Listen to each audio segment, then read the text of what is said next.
الرحمن علم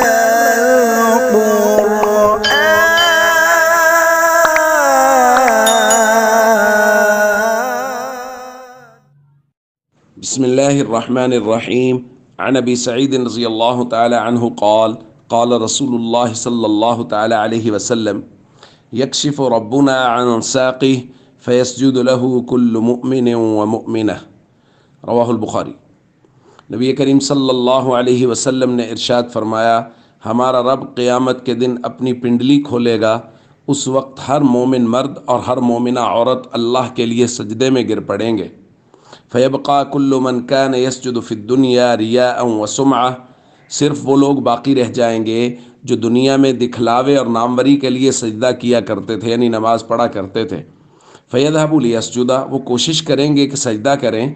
فَيَعُودُ ظَهْرُهُ طَبَقًا وَاحِدًا، لیکن ان کی پیٹھ وہ ایک تختہ بن جائے گی کہ وہ مڑ نہیں سکیں گے اور سجدہ نہیں کر سکیں گے۔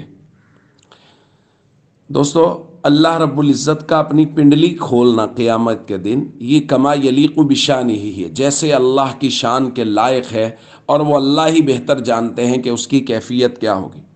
لیکن اس وقت دنیا کے اندر جتنے مومن ہیں وہ جو میدان محشر میں موجود ہوں گے، وہ سب کے سب سجدے میں گر پڑیں گے، سوائے ان لوگوں کے جو دنیا میں صرف دکھلاوے کے لیے سجدہ کرتے تھے، دکھلاوے کے لیے نماز پڑھتے تھے۔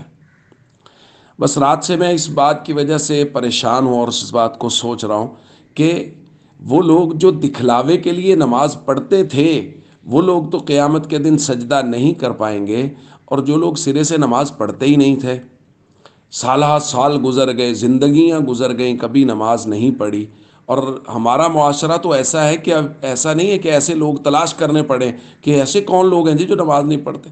ہر گھر کے اندر یہ مسئلہ ہے، ہر گلی اور محلے کے اندر یہ مسئلہ ہے۔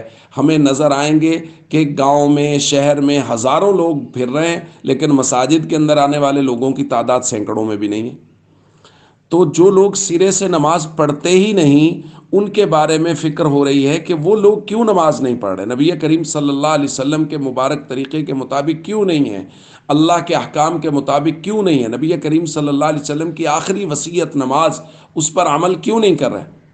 تو میرے دوستو، ہم سب کو چاہیے ہم اس بات کی فکر کریں کہ ہم خود بھی نماز پڑھیں اور اپنے ارد گرد کے لوگوں کی فکر کریں کہ تمام کی تمام امت نماز پہ کھڑی ہو جائے۔ السلام علیکم ورحمۃ اللہ وبرکاتہ۔